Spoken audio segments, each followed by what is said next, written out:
bagaimana, teman-temannya bagaimana, suasana kelasnya harus bagaimana. Nah, nanti kamu tuliskan di sini ya. Ada yang ditanyakan? Tidak. Satu orang nanti tulis sendiri-sendiri ya.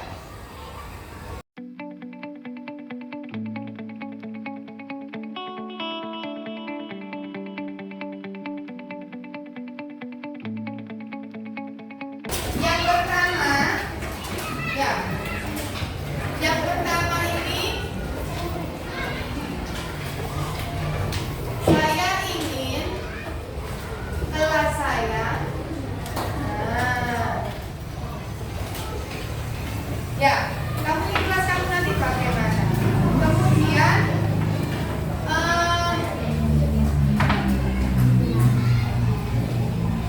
saya ingin ada peraturan apa? Kamu tuliskan ya. Dan yang ketiga, terakhir, harapan saya di kelas 6 bagaimana? Ya. Ini boleh gurunya, boleh teman-teman, boleh siswanya ya. 2 menit, yuk silakan ditulis. Iya, ditulis di sini. Nomor 1 apa? Jawabannya nomor 2 apa?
Dan menyampaikan keinginan dan juga harapannya nanti.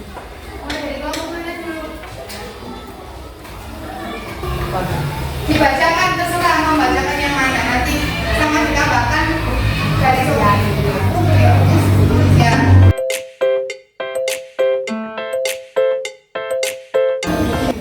Ada sana. Nah, kamu mau pilih yang mana terserah. Jadi, Sofi ingin kelasnya. Yuk, saya akan membacakan harapan keinginan di kelasnya. Saya ingin kelas saya rapi, damai, dan harmonis, dan berbagi agar peraturan jalan. Saya ingin kelas saya ada peraturan tidak boleh bermain bola bola, setekan atau teman. Lalu harapan saya di kelas 6. Saya ingin pelajaran saya tidak terlalu. Yang pertama, saya ingin kelas saya memiliki tempat khusus untuk menyimpan bola. Kemudian, saya ingin ada peraturan dalam bermain lompat tali di kelas. Dan yang ketiga, harapan saya di kelas 6 jarak KKBN. Rata-rata seperti itu. Oke, sekarang Bu Pipit mau menunjukkan sekarang ya. Yang pertama terkait dengan peraturan misalnya. Dilarang berkata kotor. Apakah semuanya sepakat? Sini. Oke, ada yang tambahkan?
Dan yang ketiga, harapan saya bisa menjadi siswa yang berprestasi untuk sekolah. Harapan saya guru saya baik agama dan baik dengan siswa.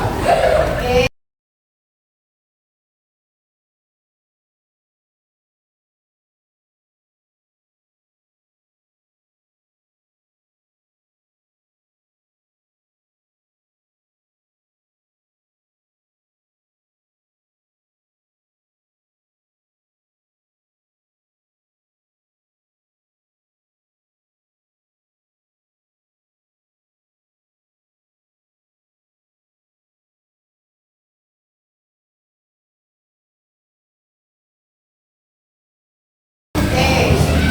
Yang kedua,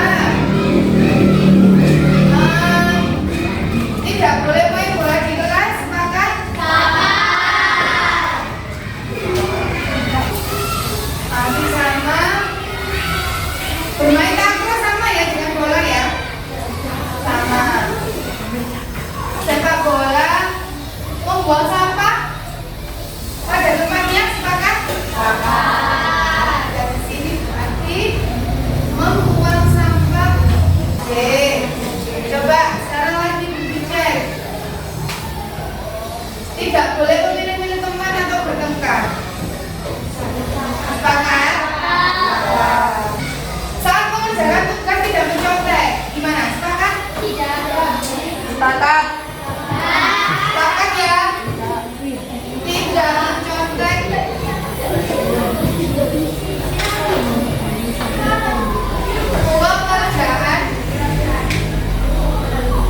Pekerjaan teman ya. Menjaga kebersihan kelas. Sepakat? Menjaga kebersihan kelas. Harus mengerjakan PR di rumah. Sepakat ya? Berarti di sini apa tulisannya? Tidak boleh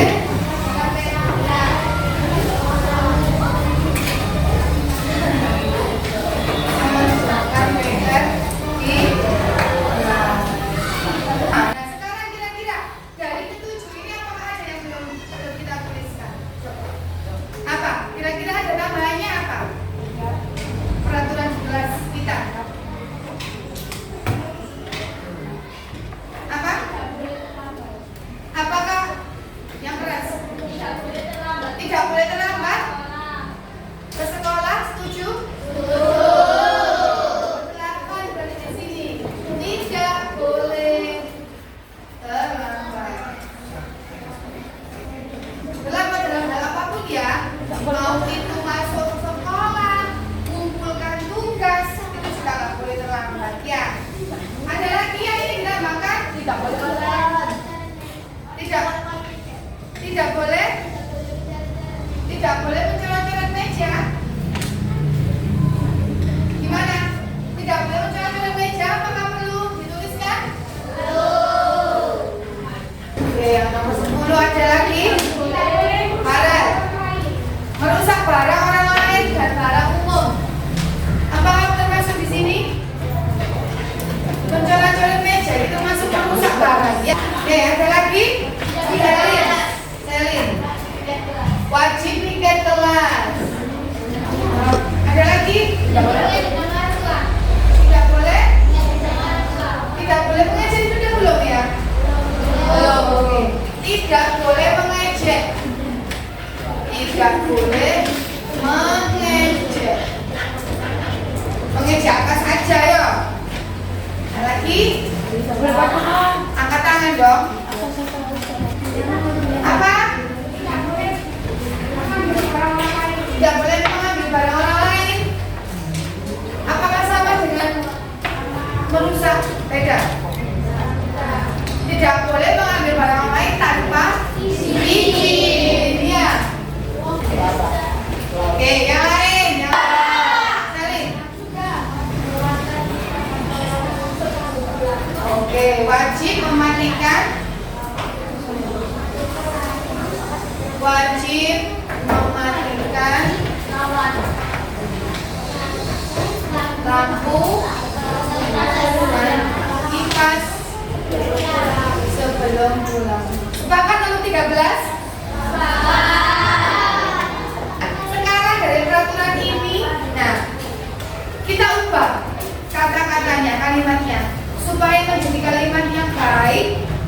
enak didengar, yang mudah untuk kamu laksanakan dan mudah untuk diyakini. Coba nomor 1, dilarang berkata kotor. Apa berarti? Berbicara sopan. Tidak boleh bermain bola di kelas. Bermain bola di luar kelas. Ya. Yang ketiga, membuang sampah pada tempat sampah. Tempatnya? Oke ya ini ya. Nah, yang keempat, tidak boleh memilih-milih teman dan bertengkar. Apa? Hidup rukun, apa lagi? Hidup rukun, saling menghargai.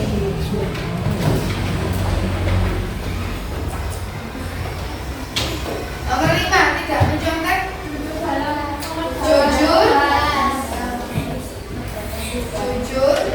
dalam mengerjakan.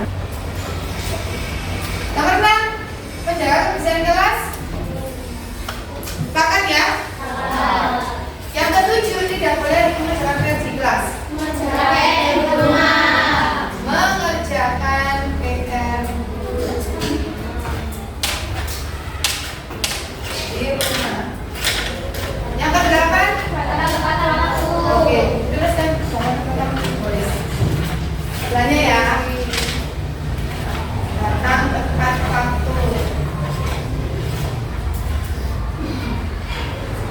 Nomor 9, tidak boleh mencolek-colek atau meja atau merusak barang. Apa kalimat yang baiknya? Merawat barang-barang yang ada di kelas. Tuliskan sayang. Nah, merawat barang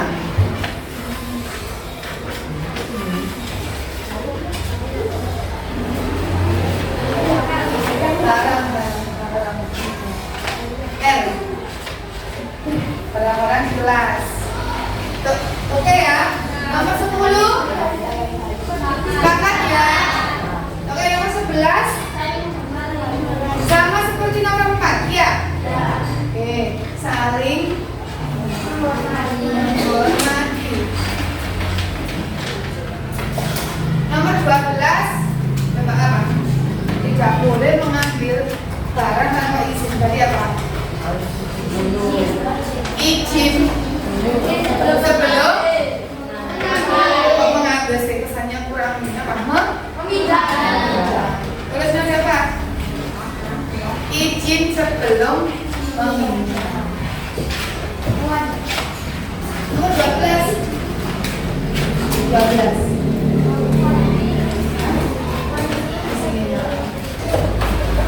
Nomor 13, sepakat ya? Oke. Dari 13 peraturan ini sudah kita sepakati bersama Akbar. Nah, sekarang kita coba cari dari semuanya ini pasti ada nilai-nilai kebajikannya, nilai-nilai yang positifnya. Kita perhatikan bersama-sama. Berbicara sopan. Apa kira-kira?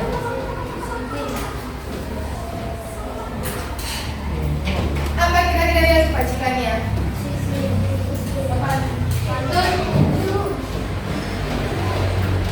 Kebajikan. Yang pertama apa? Kalau berbicara yang sopan berarti apa? Sopan santun.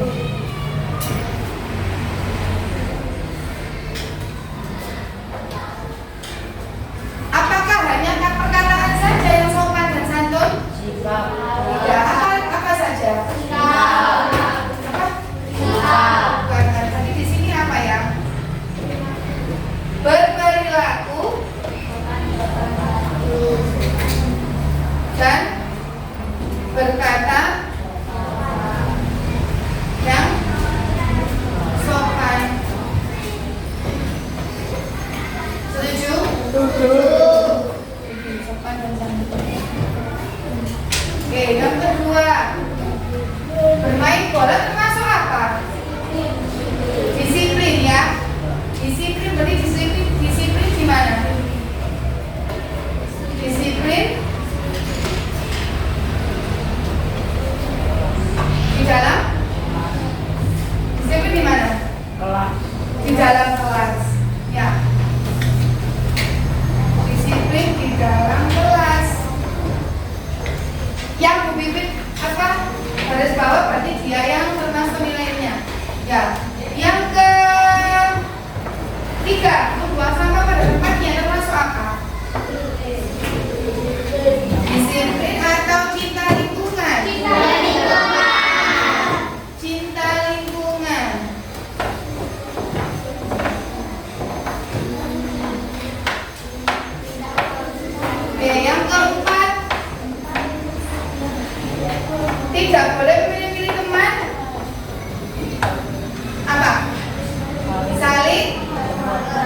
nilainya?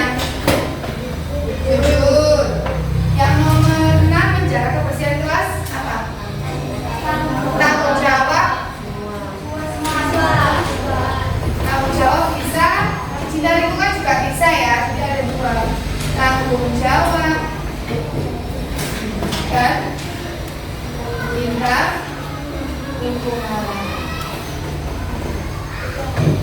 Tidak boleh mengerjakan PR di kelas. Mengerjakan PR di rumah. Bentuk tanggung jawab atau bentuk disiplin?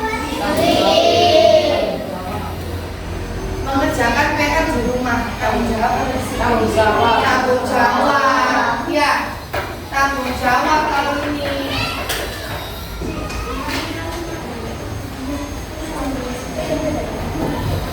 Yang nomor 8 tidak boleh terlambat. Jangan tepat waktu. Disiplin ya. Yang ke-9 merawat barang-barang termasuk apa? Tanggung wajib piket kelas. Tanggung jawab atau cinta lingkungan? Dua-duanya bisa masuk ya. Oke, nomor 11 tidak boleh mengejek, saling menghormati. Oke, nomor 12 izin sebelum meminjam termasuk apa? Izin sebelum meminjam termasuk tanggung jawab atau jujur? Jujur boleh ya. Jujur ini juga masuk. Tanggung jawab juga masuk. 13 wajib mematikan lampu. Tanggung jawab atau apa? Tanggung jawab. Tanggung. Coba. Dari semuanya tadi berarti nilai kebajikannya ada apa ya? Yang pertama sopan, kemudian disiplin, cinta lingkungan, saling menghargai, jujur, apa lagi?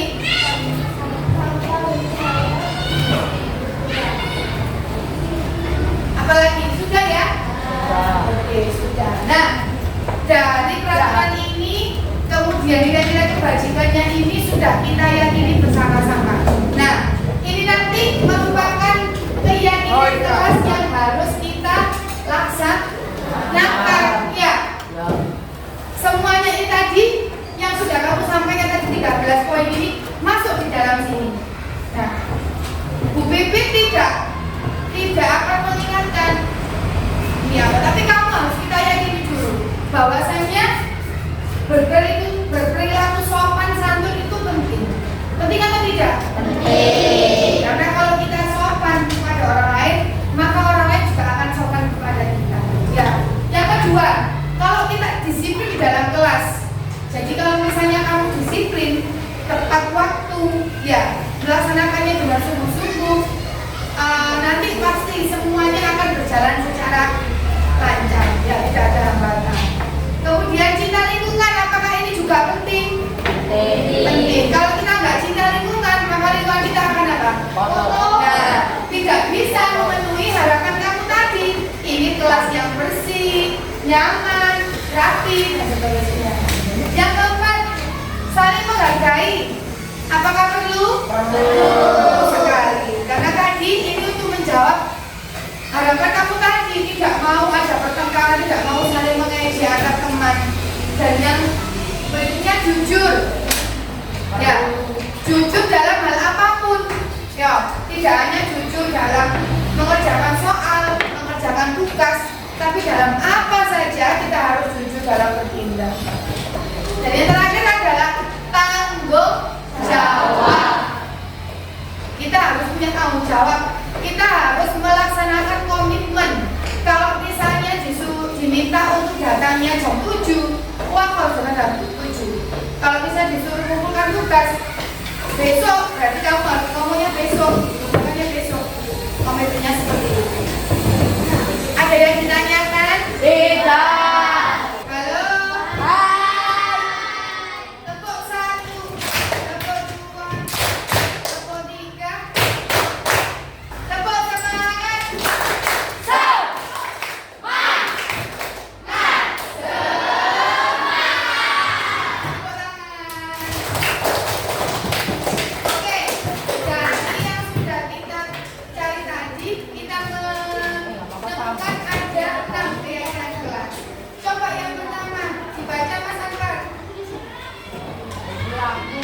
harus berkata sopan santun.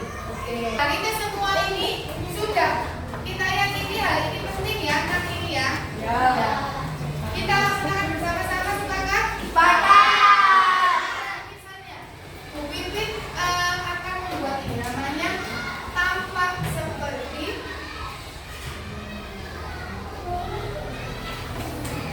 tidak tampak seperti. Oke. Kalau yang pertama, kita cari contoh yang pertama ya. Berperilaku sopan dan santun. Berarti apa seharusnya yang kita lakukan? Kalau tampak seperti itu berarti harusnya bagaimana?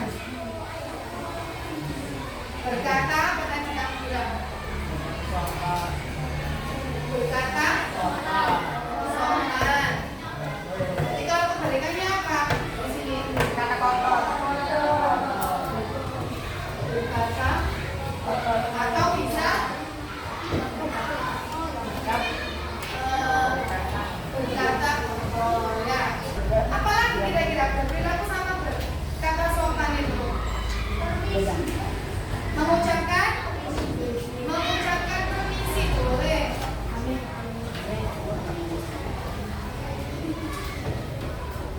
Ini apa kalau ini? Tidak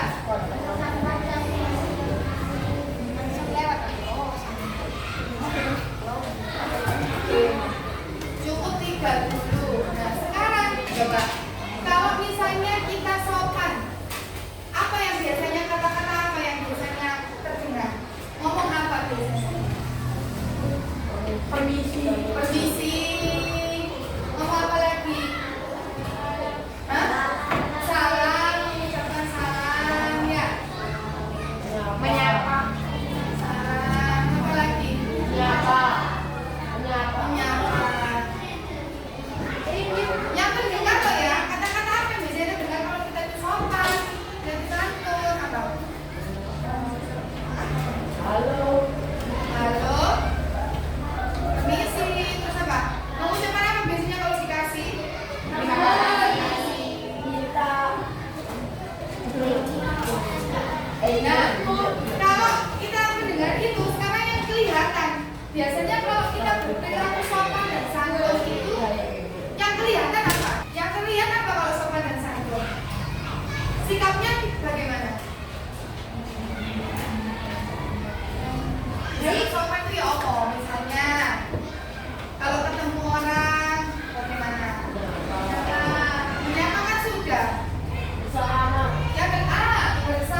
Bukan?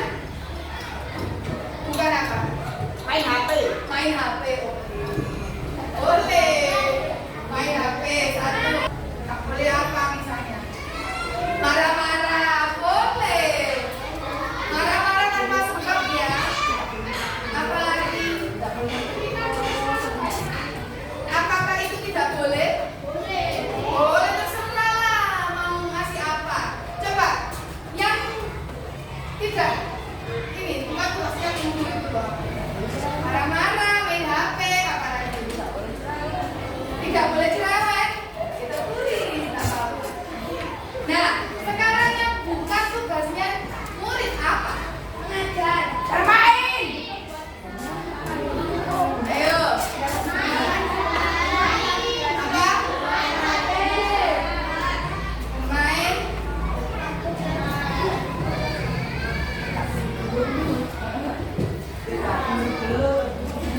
Terus? Tidak mengerjakan kartu bagaimana dia termasuk apa? Punya sifat apa? Malas. Ya.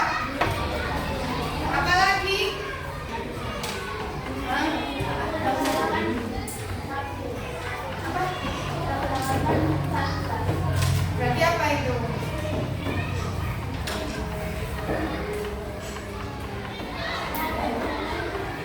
Acu, ya. Acu. Acu itu hak mereka. Ya. Ada lagi? Oke. Dari keyakinan kelas yang sudah kita sepakati tadi, apakah kalian sanggup untuk melaksanakan? Sanggup. Nah, harapannya Bu Menteri ini kita sudah punya keyakinan kelas, kita sepakati bersama, kita laksanakan bersama-sama. Supaya apa? Supaya kelas kita nanti nyaman, ya, harmonis dan tidak ada hal-hal yang tidak baik. Ya. Setuju? Setuju. UPT SDN 209 Gresik. Beriman, berkarakter, berprestasi. Yes, yes, yes. Keyakinan kelas kita akhiri sampai di sini. Anak-anak habis ini boleh istirahat. Assalamualaikum warahmatullahi wabarakatuh.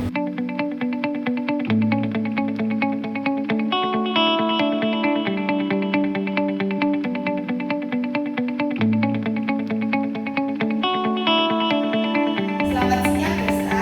Oke, sudah istirahat tadi? Sudah, oke. Desta tahu nggak kenapa Bu Pipit dipanggil ke sini? Oke, jadi Bu Pipit panggil Desta ke sini karena tadi saat ulangan Bu Pipit itu melihat Desta itu melihat jawaban temannya yang lain. Kalau tidak salah itu tadi sebelahnya Sofi ya. Ya, Desta mencontek pekerjaannya Sofi. Apakah betul? Ya, Menurut Desta, mencontek itu perbuatan yang salah atau tidak? salah. Oke. Jadi Desta, setiap manusia itu pasti melakukan kesalahan. Bu Pipi juga pernah melakukan kesalahan. Tapi Bu Pipi di sini tidak mencari siapa yang salah. Ya, tapi berusaha untuk membantu Desta supaya tidak mencari solusi supaya Desta tidak mencontek lagi. Nah, Desta tadi mencontek kan pasti ada alasannya. Kenapa kok Desta tadi mencontek? Padahal sebelumnya itu Desta tidak pernah mencontek. Apa? Coba diceritakan kepada Bu Pipi. Karena tadi malam saya HP yang sampai malam. Desta tidak belajar tadi malam. Tidak. Oke, berarti karena tidak belajar, makanya Desta tidak bisa mengerjakan ulangan. Iya. Desta masih ingat tidak keyakinan kelas apa yang sudah kita sepakati dulu? Jujur dalam bertindak. Oke, jujur dalam bertindak. Apakah Desta meyakini bahwa jujur itu sesuatu yang penting dalam setiap tindakan kita? Iya, Bu. Nah, kalau misalnya jujur itu penting, kira-kira apa yang akan Desta lakukan supaya Desta tidak mencontek lagi?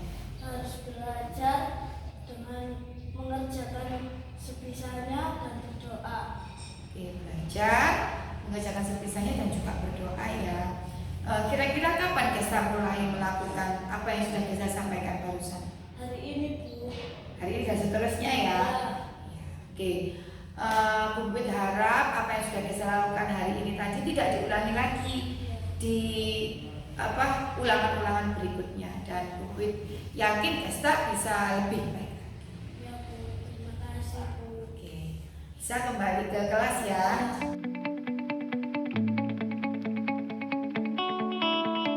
Baik, assalamualaikum warahmatullahi wabarakatuh. Waalaikumsalam warahmatullahi wabarakatuh. Selamat siang Bapak Ibu guru. Selamat siang. Sehat semuanya, nggih? Alhamdulillah luar biasa. Perasaannya sekarang gimana perasaannya?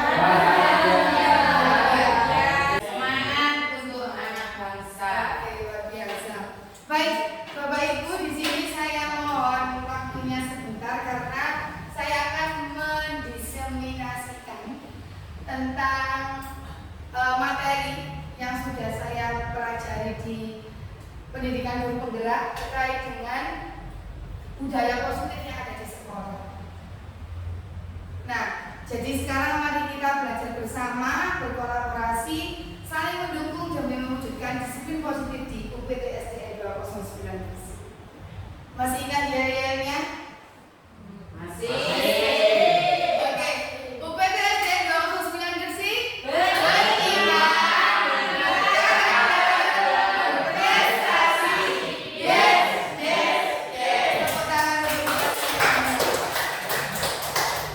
Oke, Bapak Ibu, di sini ada 7 konsep nanti yang akan saya sampaikan. Kok banyak sekali? Memang untuk budaya positif ini banyak sekali yang akan saya sampaikan. Yang pertama nanti ada perubahan paradigma belajar, yang kedua ada disiplin positif, yang ketiga ada kebutuhan dasar manusia, yang keempat ada motivasi perilaku manusia, yang kelima posisi kontrol restitusi, yang keenam keyakinan kelas, dan yang terakhir adalah segitiga restitusi. Baik, nah untuk yang pertama adalah pembelajaran dengan paradigma baru. Pembelajaran dengan paradigma baru, pembelajaran yang berpihak pada murid, dirancang berdasarkan prinsip pembelajaran yang berdiferensiasi sehingga setiap siswa belajar sesuai dengan kebutuhan dan perkembangan anak untuk mewujudkan profil pelajar Pancasila. Kenapa di slide ini saya kasih merah? Karena poinnya di situ, berpihak pada murid, di mana saya masih ingat kemarin pada saat kita diskusi visi bahwasanya menginginkan bahwa murid kita itu bahagia. Jadi pembelajarannya harus yang menyenangkan. Kemudian mengaktifkan siswa terlibat secara aktif. Kemudian yang kedua adalah pembelajaran yang berdiferensiasi. Berdiferensiasi itu berarti pembelajarannya itu menggunakan banyak sekali model, kemudian materinya nanti disesuaikan dengan kebutuhan siswa. Dan tujuannya memang untuk mewujudkan profil pelajar Pancasila. Masih ingat profil pelajar Pancasila yang berapa? Oke, supaya supaya lebih memahami profil pelajar Pancasila, kita nyanyi dulu ya. Kita nyanyi dulu. Jadi nanti bisa dinyanyikan di dalam kelas 1, kelas ini boleh. Ya betul sekali, Bu Eni. Bu Eni mungkin mau mimpin nyanyi di depan Bu Eni. Oke, sambil bertemu boleh ya Bapak Ibu. Oke. 1, 2, 3. Berdiri boleh, berdiri biar tidak tegang. Ya, Pak, ini Belum. Belum ya, tunggu yang kedua aja.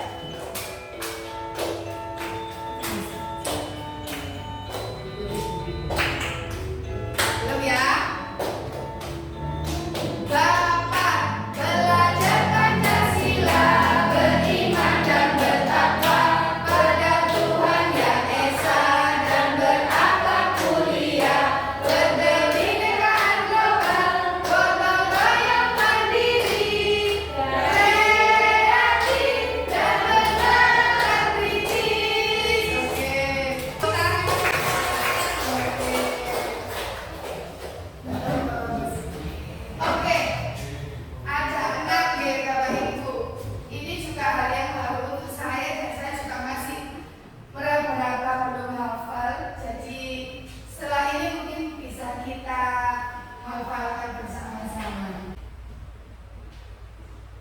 Nah, untuk yang kedua adalah disiplin positif. Nah, kalau Bapak Ibu mendengar kata disiplin, yang ada di kepala Bapak Ibu apa? Tepat waktu. Rajin, OPB, tepat waktu, Tidak telat. tidak telat. Oke, jadi yang disampaikan Bapak Ibu tadi sudah memang benar seperti itu. Nah, jadi disiplin itu memang identik dengan sesuatu yang harus kita patuhi. Kita nggak boleh terlambat, kita harus tepat waktu. Kemudian jika melanggar akan terkena hukuman, sehingga cenderung menghubungkan kata disiplin itu dengan sesuatu yang tidak nyaman. Nah, disiplin positif ini adalah salah satu cara dalam menerapkan disiplin yang bertujuan untuk menumbuhkan kesadaran serta memberdayakan anak untuk melakukan sesuatu tanpa paksaan, tanpa sokongan, tanpa ancaman maupun hukuman. Jadi dilaksanakan berdasarkan kesadaran dari dirinya masing-masing. Nah, sebagai pendidik ini tujuan kita adalah mendidik anak untuk memiliki disiplin diri, sehingga mereka bisa berperilaku dan mengacu pada nilai-nilai kebajikan universal dan memiliki motivasi intrinsik, bukan motivasi ekstrinsik. Contohnya, dia telat karena memang dari dirinya sendiri, bukan karena takut dihukum atau apa. Jadi itu. Jadi tidak dari ekstrinsik. Misalnya, saya mau mengumpulkan tugas, saya mau bantu guru karena saya pengen dipuji misalnya. Nah, itu kan dari motivasinya ekstrinsik. Nah, tugas kita adalah membangun motivasi dari dalam diri anak. Seperti itu. Kita lanjut ke motivasi perilaku manusia. Jadi seperti yang saya sampaikan tadi di awal, bahwa motivasi itu ada dua, intrinsik dan ekstrinsik. Jadi disiplin positif ini adalah ingin membangun motivasi intrinsik dari dalam diri kita. Nah, motivasi itu dorongan yang timbul dari diri seseorang secara sadar atau tidak sadar untuk melakukan suatu tindakan dengan tujuan tertentu. Ada 3 motivasi. Yang pertama, menghindari ketidaknyamanan dan hukuman. Ini biasanya motivasi intrinsik, ekstrinsik, mohon maaf. Kemudian mendapatkan imbalan atau penghargaan. Ini juga salah satu motivasi ekstrinsik.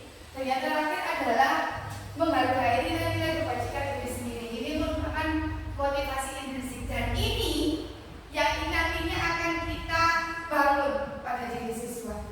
Coba sekarang saya tanya kepada Bapak Ibu, kira-kira selama ini kita lebih ke intrinsik atau ke ekstrinsik dari 3 ini? Ekstrinsik? Oke.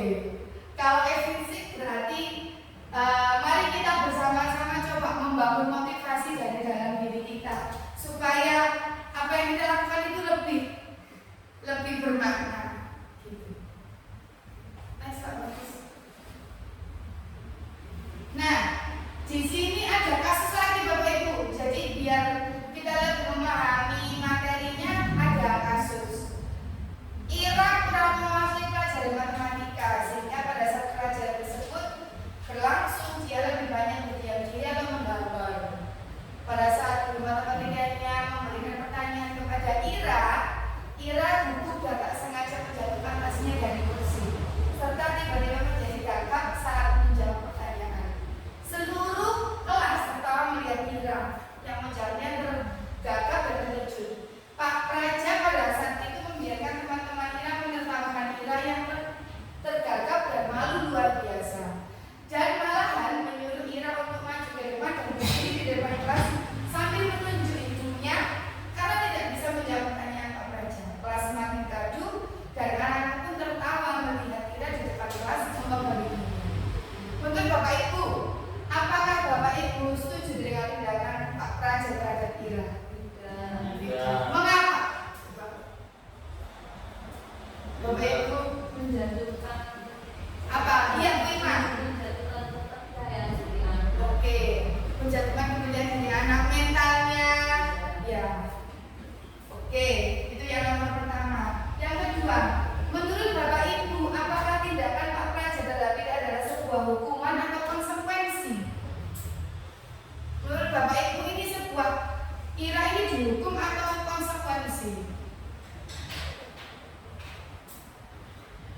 Hukuman atau konsekuensi?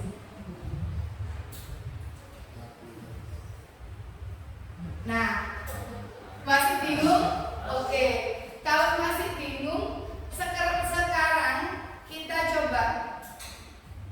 Nah, kita belum memahami lebih lanjut tentang perbedaan dari hukuman dan juga konsekuensi.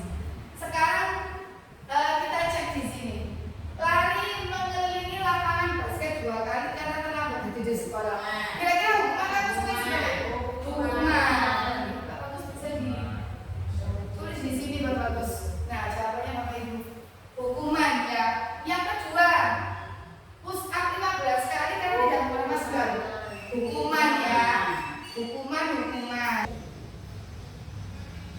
Oke, yang ketiga, menggantikan kertas tugas teman yang telah dicoret-coret. Hukuman atau konsekuensi? Konsekuensi. Membersihkan tumpahan air? Konsekuensi. Lari terlambat 10 menit PJOK pelajarannya terlambat? Hukuman. Yang terakhir, tidak memakai sepatu karena tidak menggunakan sepatu hitam? Hukuman. Coba. Yang pertama, kenapa hukuman? Ya, betul sekali Bapak Ibu. Karena apa yang dilakukan itu tidak ada hubungannya dengan kesalahan yang diperbuat. Maksudnya itu apa? Hal apa nantinya yang manfaatnya apa? Nah, seperti itu. Ya. Kemudian yang kedua juga sama. Hubungannya menggunakan masker dengan lari push up itu apa? Kan tidak ada. Nah, itu namanya hukuman. Berbeda dengan yang nomor 3, mengganti kertas yang telah dicoret-coret. Nah, dia kan nyoret-nyoret terus kertasnya diganti yang baru. Nah, itu namanya konsekuensi. Jadi kalau kamu ini berarti ini ada penyelesaiannya. Tapi kalau yang nomor 1 dan 2 itu tidak ada penyelesaian. Begitu. Sepakat? Nah, sekarang kita kembali lagi ke yang pertama tadi.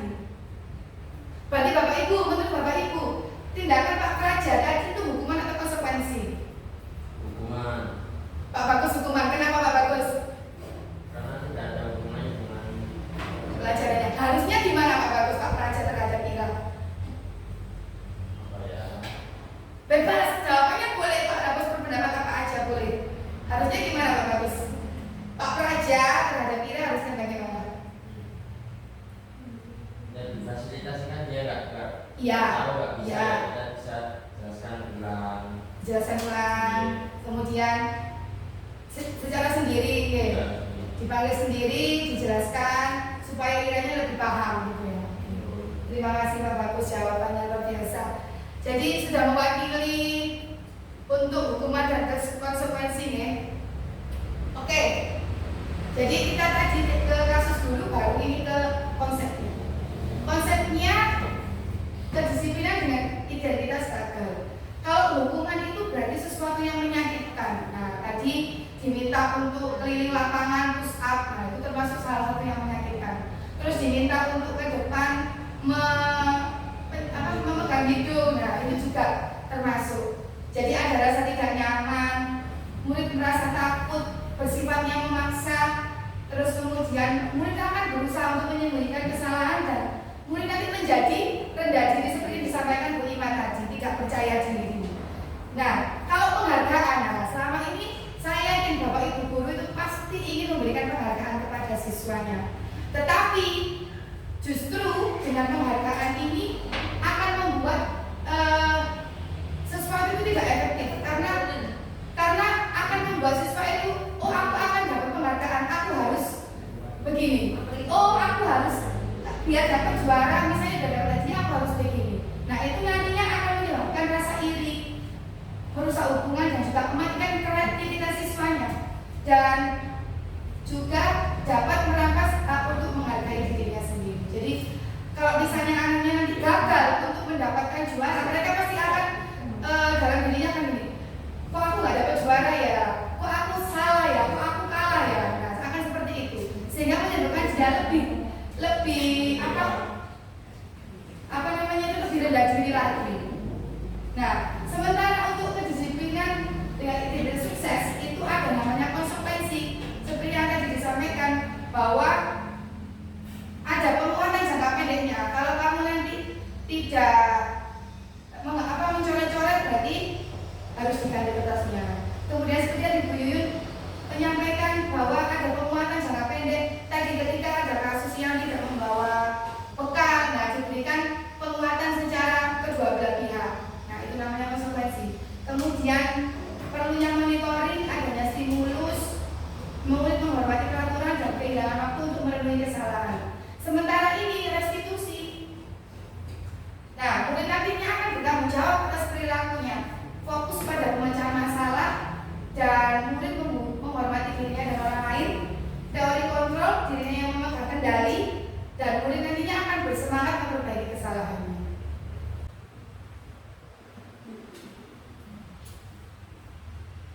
Oke, Bapak Ibu, untuk berikutnya kalau tadi sudah hukuman dan konsekuensi, sekarang kita ke yang namanya pendekatan restitusi.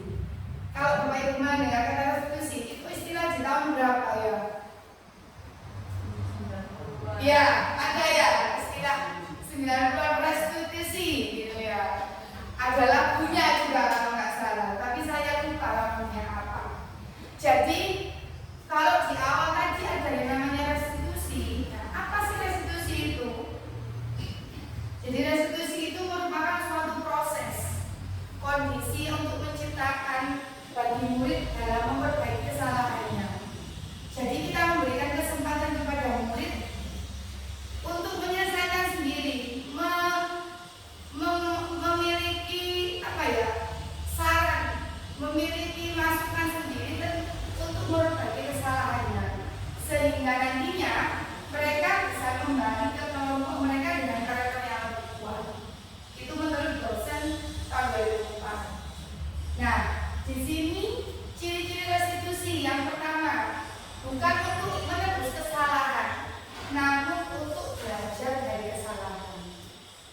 Yang kedua, memperbaiki hubungan. Yang ketiga, sebuah tawaran, bukan sebuah paksaan.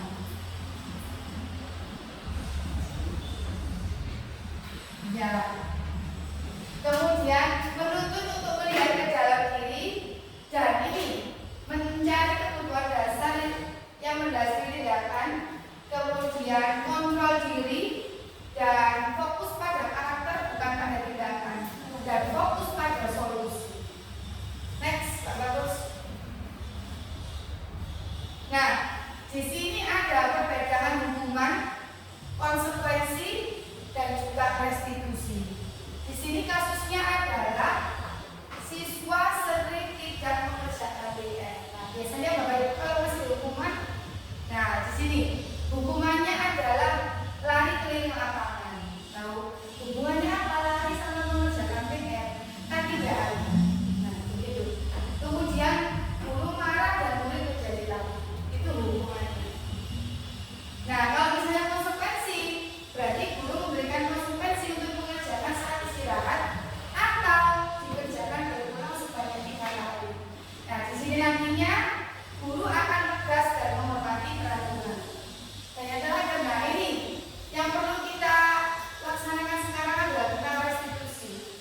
Guru menanyakan keyakinan kelas atau keyakinan dirinya dan membantu siswa untuk menyelesaikan masalahnya.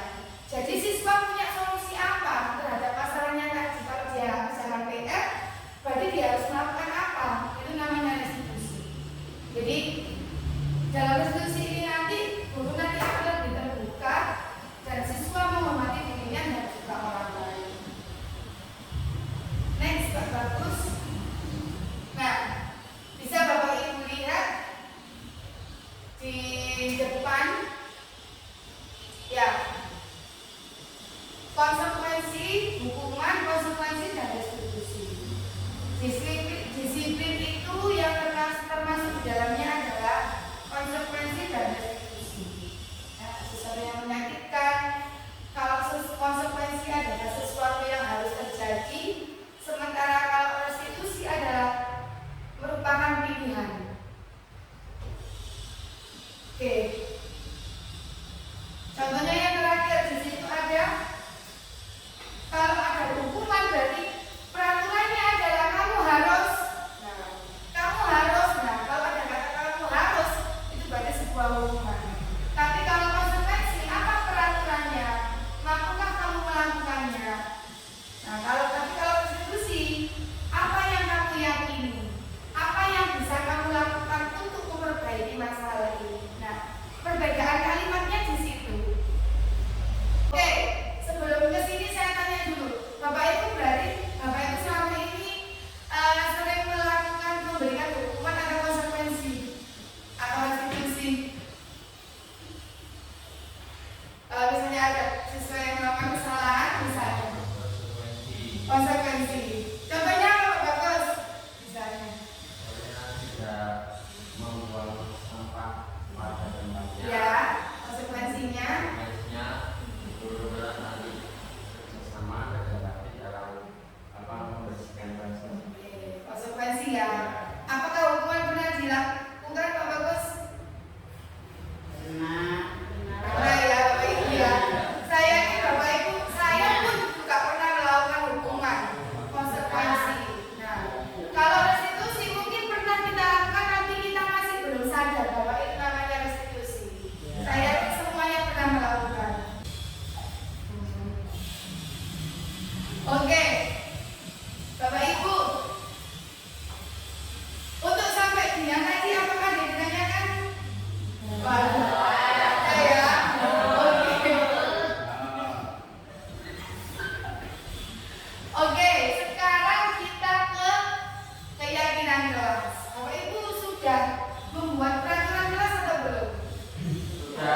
harus kita bangun dulu, kita yakini biar apa namanya itu dapat dilaksanakan tanpa adanya paksaan.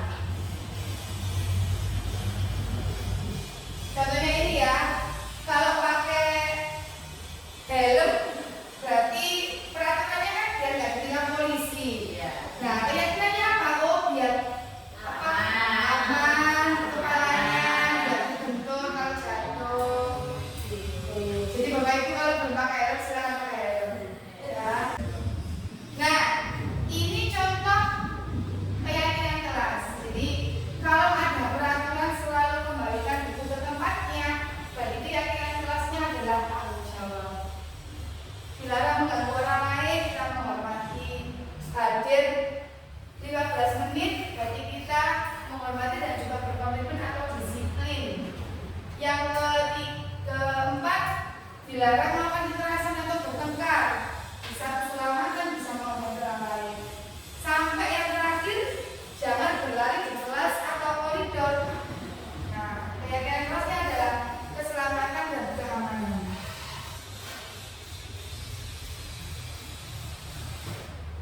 Jadi keyakinan kelas ini suatu nilai kebajikan atau prinsip-prinsip universal yang disepakati bersama secara universal, lepas dari perbedaan agama, suku, negara, dan juga bahasa.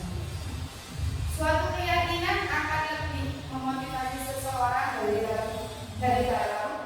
Seseorang akan lebih bersemangat untuk menjalankan keyakinannya daripada hanya sekedar mengikuti peraturan. Jadi harus yakin dulu. Kalau yakin itu lebih mudah. Saya yakin juga. Kalau kita sudah yakin ini benar, kan kita laksanakan. Meskipun yang lain bilang salah, kan tetap kita laksanakan. Gitu ya. Jadi itu yang harus kita bangun dari dalam diri siswa tentang keyakinan diri.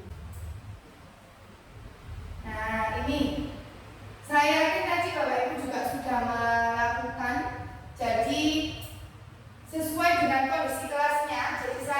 Jadi setiap keyakinan kelas dari masing-masing Bapak Ibu itu berbeda-beda, tidak bisa disamakan. Misalnya di kelasnya Pak Bagus, apa Pak Bagus? Keyakinannya Pak Bagus. Satu aja Pak Bagus. Misalnya apa?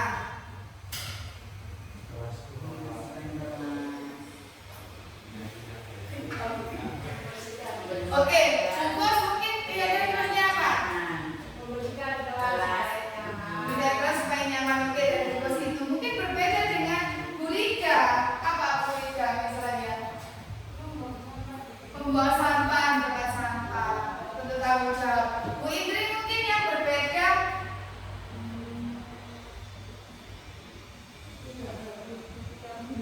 Tidak basuh. Jadi Bapak Ibu, di sini saya memberikan masukan saja. Ketika kita membuat keyakinan kelas itu harus dengan kalimat-kalimat yang positif, tidak dengan kalimat yang mengandung kata tidak, jangan, tidak boleh. Nah, jadi kalimatnya itu harus berupa kalimat yang baik dan kalimat yang positif. Supaya apa? Supaya tidak lagi terdistract ya. Tidak, kalau tidak kan itu lebih ke peraturan. Okay. Tapi kalau misalnya kalimatnya positif, itu berarti nanti bisa kita yakini. Jadi itu pesan saya nanti kalau Bapak Ibu membuat, mungkin bisa direvisi ya kira-kira kelasnya yang sudah dibuat. Nah, coba kita cek di sini dulu. Ada kebutuhan dasar manusia. Yang pertama, bertahan hidup atau survival. Jadi yang berhubungan dengan bagaimana kita bisa bertahan hidup, misalnya makan, bajunya Bapak Ibu, kemudian kesehatan dan seterusnya. Yang kedua adalah kasih sayang dan rasa diterima, love and belonging. Ingin bisa diterima oleh lingkungan sekitar dengan baik, dengan guru, dengan orang tua, dengan rekan sejawat. Jadi kita ada rasa seperti itu. Rasa memiliki, nah seperti itu.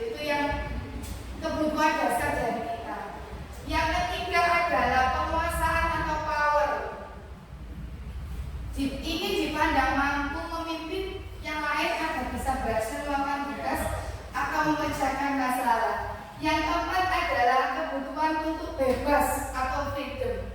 Saya yakin Bapak Ibu di sini juga pengen sesekali itu merasakan kebebasan. Oh, misalnya biar nggak seragaman setiap hari, sekali-sekali setiap hari Sabtu kita pakai baju bebas, ya kan? Nah, itu maksudnya di situ. Jadi kita pengen sekali-kali itu bebas, tidak ada aturan atau ikatan. Dan yang terakhir adalah kesenangan atau fun, membutuhkan rasa gembira, tertawa dan bermain. Nah, ini yang juga sangat kita perlukan, apalagi anak-anak. Kalau misalnya di kelas tidak ada hal-hal yang terlalu bosan, mereka butuh hal yang menyenangkan. Sama seperti kita butuh refreshing, ngajar, healing. Nah, supaya tidak jenuh dan tidak terlalu fokus dalam apa yang kita kerjakan. Dan itu juga penting untuk memenuhi kebutuhan kita. Nah, di sini ada kasus Bapak Ibu, ya. Ibu Nia, guru kelas 6 SD Permata, sedang bingung menghadapi pula salah satu murid di kelas bernama Agus. Beberapa anak telah datang dan mengeluhkan Agus yang seringkali minta bekal makan siang mereka dengan paksa. Nah, jika Bapak Ibu menghadapi situasi seperti Ibu Nia ini, apa yang Bapak Ibu lakukan? Coba, mungkin ada yang punya pendapat. Kalau misalnya ada muridnya yang sering minta bekal temannya secara paksa lagi, kira-kira apa yang Bapak Ibu lakukan? Ya, Bu Yuyun. Ya, menasihati, menasihati, menjelaskan kalau meminta sesuatu tidak boleh paksa, juga menjelaskan apakah temannya ini harus ikhlas, pokoknya tidak boleh paksa, karena memaksa itu adalah perbuatan yang tidak terpuji. Terus kita juga memberi hak yang tadi yang dimintai itu juga dijelaskan, mari berbagi. berarti memberikan nasihat dan Sama-sama. kedua belah pihak ya, memberikan pengertian ya. Oke, jadi itu dari Bu Yuyun, saling memberikan nasihat kepada dua belah pihak.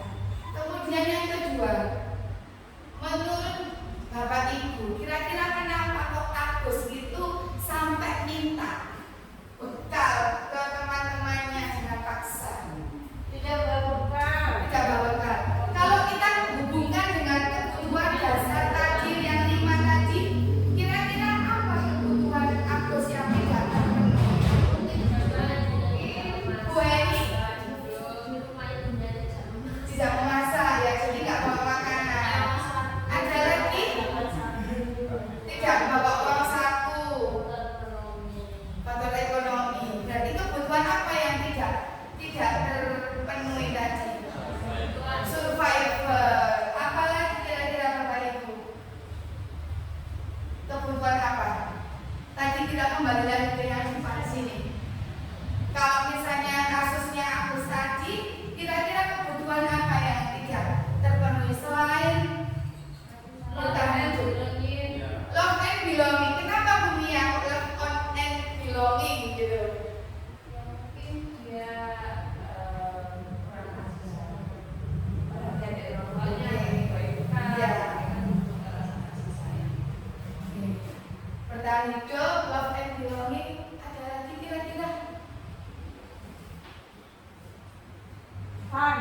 Fun. Kenapa bukan kok fun? Karena kan dia tidak memalukan itu, dia merasa berbeda. Jadi dia tidak belum punya rasa. Belum punya ya, karena tidak memiliki kesenangan ya. Oke, coba. Dari yang jawaban Bapak Ibu tadi sudah sangat mewakili ya. Saya rasa analisisnya sudah sangat bagus dan tepat sekali. Karena memang yang dilakukan Agus ini memang dia tidak memiliki kebutuhan dasarnya tidak terpenuhi. Yang pertama bertahan hidup. Jadi dia tidak bawa bekal sehingga dia minta ke temannya. Kemudian love and belonging misalnya tadi, tidak ada perhatian dari orang tua, tidak ada. Kemudian dari teman misalnya mungkin temannya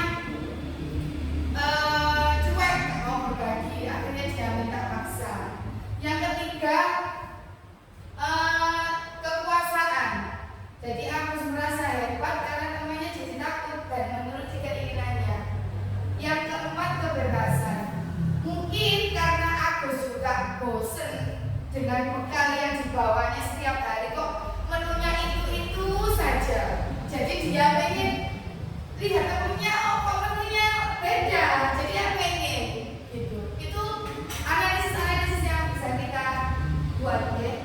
Yang kelima adalah senang. Mungkin karena bos itu iseng, jadi dia itu menikmati ekspresi wajahnya teman-temannya yang kesel, yang marah.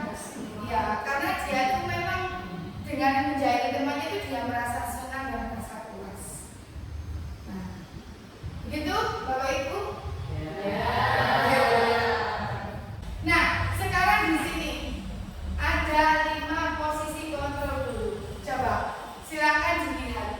Kira-kira Bapak Ibu dulu termasuk yang mana?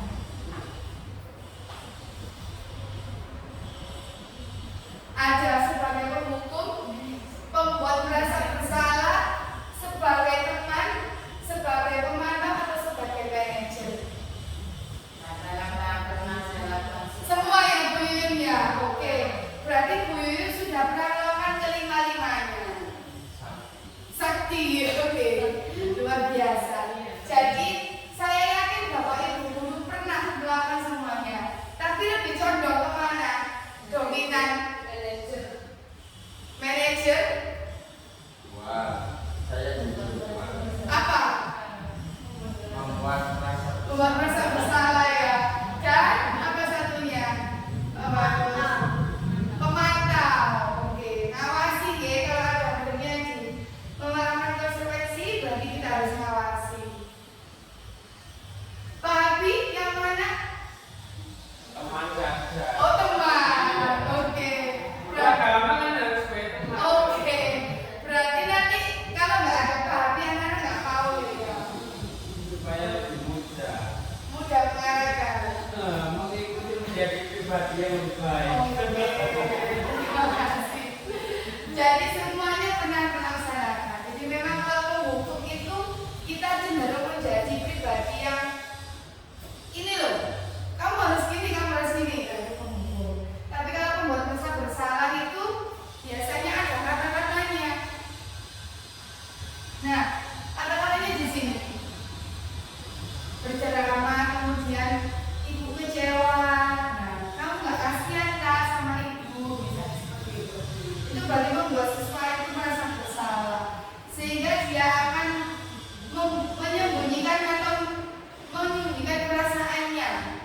Begitu. Kemudian jadi teman, membuat alasan-alasan untuk muridnya. Iya Pak Abi? Oh iya. Ayolah, lakukan demi Pak Abi. Masa kamu tidak mau? Ingat, kamu dulu kan pernah. Nah, ya jadi itu. Jadi kalau sebagai teman nanti membuat siswanya ketergantungan.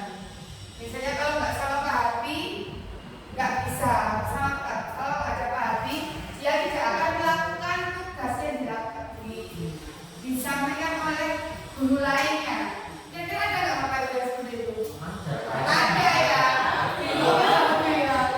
Jadi itu membuat siswanya nanti kalau ada orang lain yang memberikan perintah atau tugas itu dia enggan untuk melaksanakan karena merasa temannya adalah Pak Habib. Bola. Ya, itu dia. Jadi tapi jangan senang dulu nanti bisa juga nanti bisa diremehkan sama muridnya. Begitu ya. Nah, yang keempat ada pemantau, menghitung dan mengukur apa peraturannya, menyesuaikan diri bila diawasi. Murid meletakkan dulu peraturan dan hukum di dunia berkualitas. Berapa banyak bintang yang saya peroleh, berapa halaman yang harus saya tulis. Nah yang terakhir ini tadi Bu Ima bilang manajer Bu Ima ya. Bu Ima manajer. Berarti apakah sudah melaksanakan yang tadi Bu Ima, restitusi Bu Ima?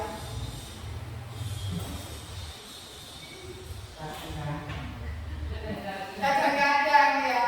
Jadi posisi kontrol manajer ini yang memang sekarang harus kita laksanakan Bapak Ibu.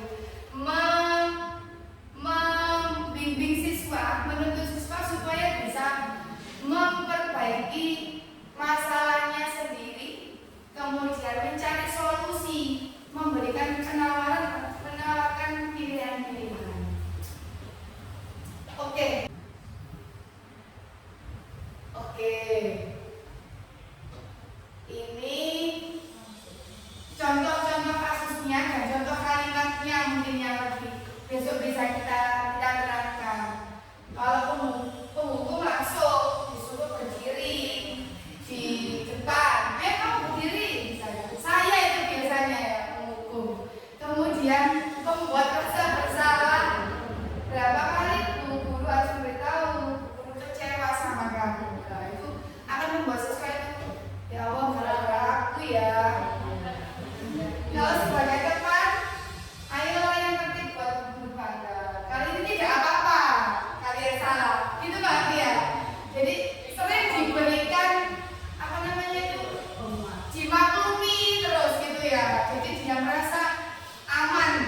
segitiga restitusi. Nah, ini tadi. Restitusi sebagai manajer.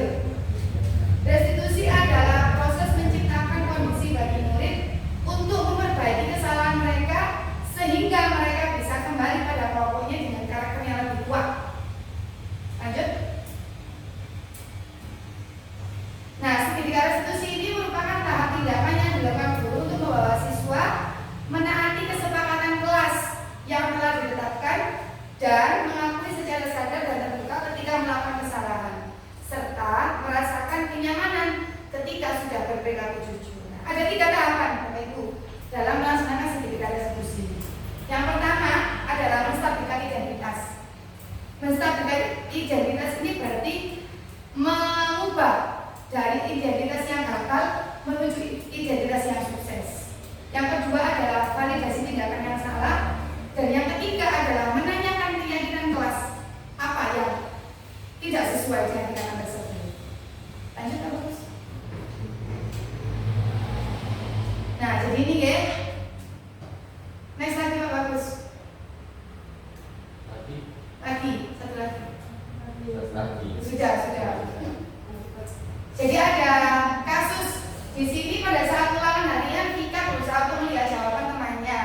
Sebagai guru harus menyelesaikan masalah tersebut dengan baik menggunakan segitiga restitusi. Itu berikutnya ada. Oke, udah terima kasih. Jadi di sini akan saya tampilkan ini contoh penerapan segitiga restitusi Bapak Ibu. Mohon nanti dikomentari. Boleh. Langsung ke penyelesaian kasus saja.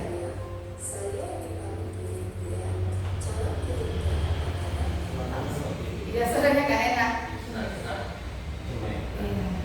Jadi ini ada skenario dan juga ada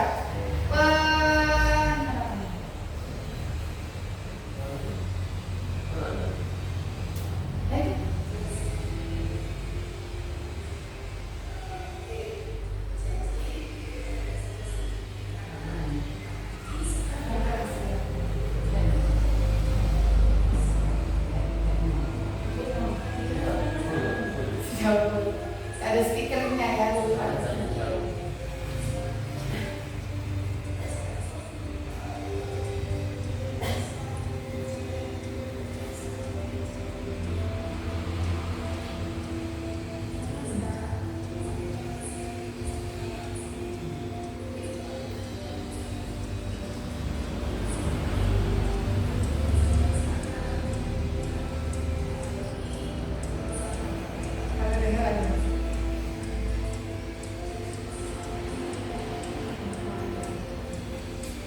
Ini selesai kalau gitu.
tahu, oh kita jelaskan alasannya apa kita memanggil siswa tersebut.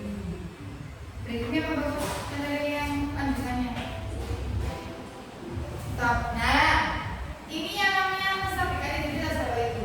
Jadi kata-kata yang kita sampaikan ketika itu adalah dinamakan menstabilkan identitas adalah ini. Ada kata-kata setiap manusia pasti melakukan kesalahan. Kemudian apa namanya itu? Ibu di sini tidak mencari siapa yang benar siapa yang salah. Semua orang masih bersalah. Ibu juga pernah salah. Nah itu namanya menstabilkan identitas. Jadi kita tidak mengejudge bahwa dia bersalah, gitu loh. Mengembalikan kepercayaan lagi supaya dia tidak merasa ngedon, gitu. Bahwasanya itu juga pernah salah. Tapi, nah itu ya kelanjutannya Pak Bagus.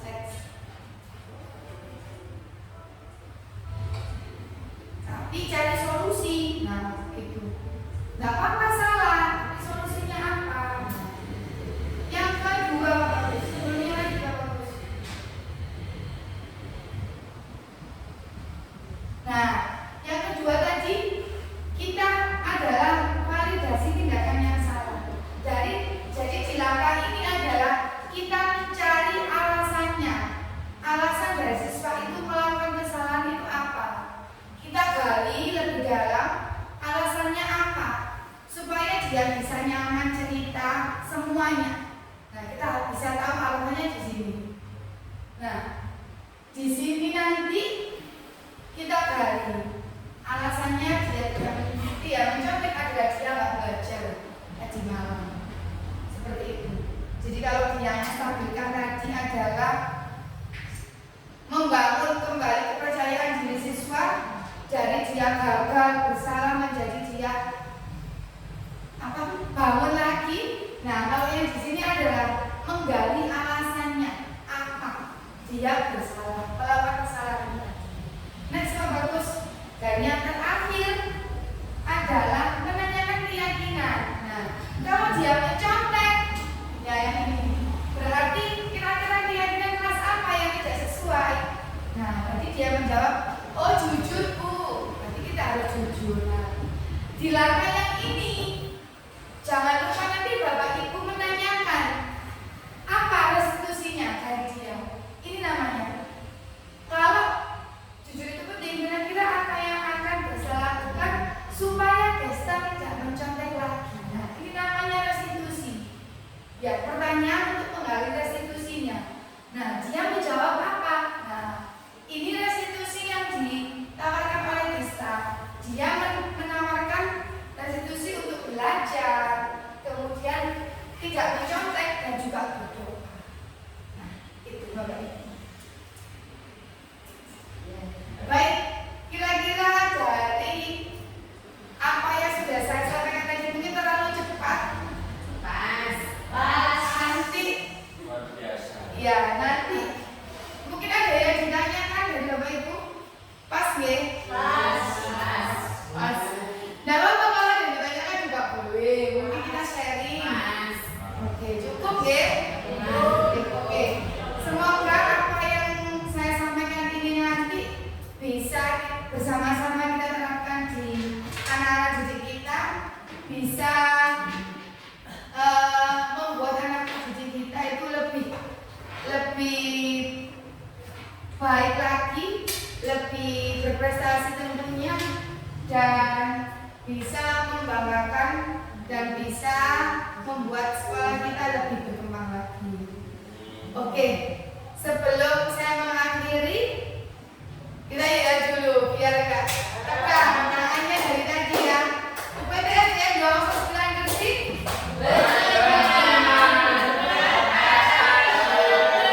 Prestasi. Yes. Bapak Ibu demikian. Yuju minten nutup jendela cekak semanten presentasi lagi dulu. Oke, wassalamualaikum warahmatullahi wabarakatuh.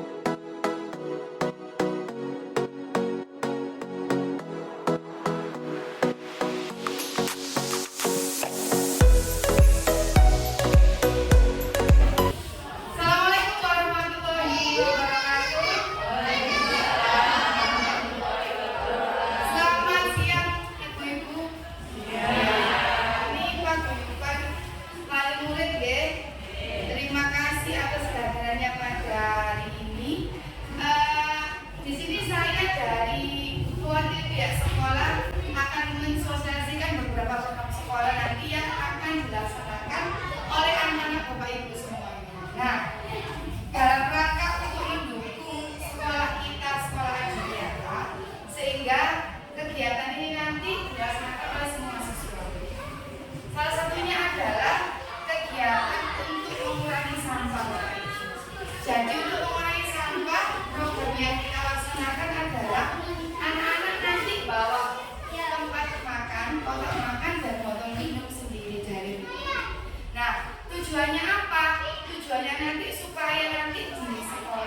kita beli dipakai untuk tempat makan ini, sehingga tidak menimbulkan banyak sampah di sekolahan. Kenapa kok itu penting Bapak Ibu?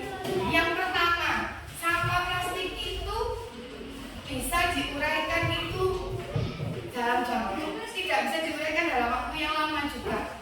Kalau misalnya Bapak Ibu nanti di rumah itu ditanya, itu jenengan kasih resep misalnya di dalamnya, nanti sampai anak jenengan besar, sampai anak jenengan sudah punya anak lagi, pastinya nggak akan hancur, dia pasti akan terus di sini. Nah, ini yang harus kita hindari sekarang. Jadi kegiatan ini juga merupakan salah satu kegiatan yang didukung oleh pemerintah. Bapak Ibu kalau ke Indomaret, apakah sekarang diberikan resep? Enggak, bawa ini nggih, tas sendiri nggih. Kalau nggak bawa kan harus beli. Nah, Bapak Ibu mau kan nanti kalau di sekolah anak-anak nggak bawa tempat makan dan disuruh beli misalnya? Enggak kan? Jadi biar nggak disuruh beli, mending bawa sendiri. Gimana Bapak Ibu kira-kira? Sepakat nggak? Jadi ini demi kesehatannya anak-anak juga. Lingkungannya juga bersih, anak-anak belajarnya nyaman, bisa menerima pelajarannya juga cepat. Nah, saya kan Bapak Ibu di sini pengen apa? Sekolahnya itu bersih, nggak ada sampah. Mau Bapak Ibu kira-kira ada yang ditanyakan? Boten pasrah nggih. Nggak apa-apa kalau mau tanya, Bu, nggak boleh bawa gelas botol aqua, jangan. Jadi kita bawa botol yang bisa dipakai berulang-ulang. Kalau botol aqua kan sekali buang. Ya, bagaimana Bapak Ibu? Kira-kira bisa nggak nanti anak-anaknya setiap berangkat sekolah diingatkan untuk bawa? Bisa. Misalnya kalau nanti nggak bawa botol atau kotak makan gimana kalau sudah sampai sekolahan? Ya, lupa ya gimana Bu? Diantar ke sekolah. Oke. Jadi nanti diantar ya. Nggak apa-apa tak Bu ngantar ke sini misalnya. Janji ya. Oke. Enggak, itu aja. Nanti kan di sini tidak ada wastafel. Itu kan buat dicuci, iya. Oh bagus, ibunya sebanyak kasih tunggal anaknya. Nah bisa dicontoh, tapi bisa dicontoh. Jadi supaya anaknya juga misalnya Bapak Ibu di rumah bisa mengontrol makanannya. Jadi dikasih bekal aja dari rumah. Saya juga nggak bekal Bapak Ibu karena nggak mau makan di Surabaya. Mau berangkat waktunya sudah jam 7 Pak. Jadi masakannya dibawa dimakan di sini waktu siang. Ada yang ditanyakan lagi? Tidak ada.